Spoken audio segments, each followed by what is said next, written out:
Hey everybody, Angie Woods, Dog Psychology 101. Today's subject is resource guarding or food aggression.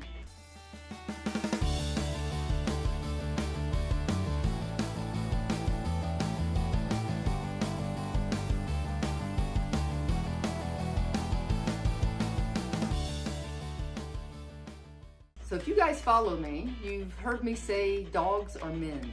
You men know what I'm talking about. Women, let me educate you. Dogs are men because the male species in our life is, everything's about competition for the most part. Not all men are alike, not all dogs are alike, but competition is the name of the game.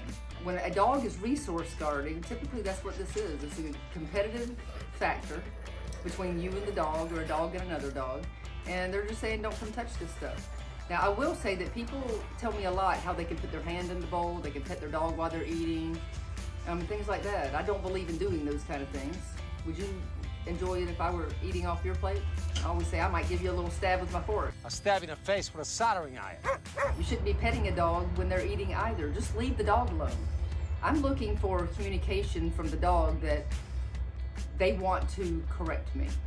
Okay, if I feed my dog, and of course go back to how to feed a dog, we have videos on that, because the dog should eat when they're calm. If they're not, that's the problem.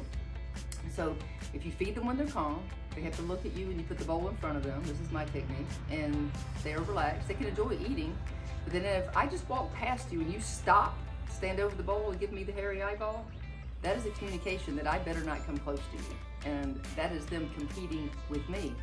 Now that shouldn't be allowed. And we can get into techniques about how to solve that, but I don't want you to get bit, because anytime I'm teaching you something about aggression, you're at risk of being bitten. But typically if they do that to me, then I'm just gonna stop. I'm not necessarily gonna come towards you, but I'm gonna stop, and I'm gonna look at you. Now remember, this is my dog, or your dog. This is not a strange dog. So you know you have a relationship. And so you should stop and just look at them. They may linger there for a minute. They probably are gonna be growling at you and maybe showing their teeth and even tugging on the bowl a little bit. And then slowly, using our patience, one of our 3 pillars that we talk so much about, you would take a step in. The dog may get a little bit bigger. I don't know, wear boots, just in case. But I'm looking for the dog to relax after I step in. And then we're gonna baby step our way to the dog. Now, if the dog is being respectful, and I'm being respectful, ultimately I'm gonna get close enough and the dog will just back away or calm down. If the dog calms down, I am completely happy with that. Quit challenging me. I'm not here to take your food. I just don't want you speaking to me in that way, no more than I would let one of my grandchildren speak to me that way. So it's all about a feeling between the two of us. Competition creates guarding. If we can get our relationship right, back at all the fundamental stuff that I preach all the time, learning to become the parent, not the kid, then it doesn't even occur to them to argue with you. It doesn't make sense in the relationship. But when your relationship is upside down, it makes total sense.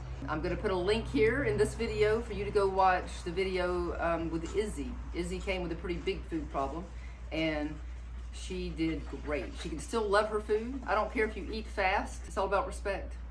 I'm gonna respect you. I'm not gonna touch you. I'm not gonna take your food. I'm not gonna mess with you. You just eat, mind your business, and I will leave you alone. All right, so that's resource guarding in a nutshell. I hope it helps a little bit.